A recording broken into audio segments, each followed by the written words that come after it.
Tapos magkasiyahan sa games, nagbigay naman ng mensahe ang bagong kasal.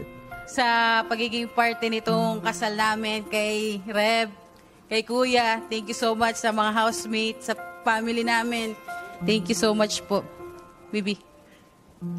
Ayun, muli ako nagpapasalamat sa lahat po, kay Kuya po, sa Panginoon, sa mga housemates, sa Star Dreamers. Tatanawin ko po na isang malaking utang na loob po talaga yung lahat ng ginawa niyo po para sa akin.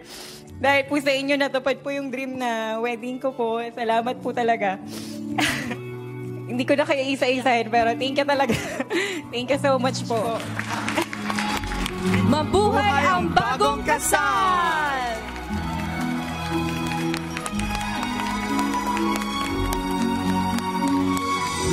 Susunod! Muli, congratulations sa inyong dalawa, Mitch at Dudes. Thank you so Thank you much, po, Kuya. Kuya.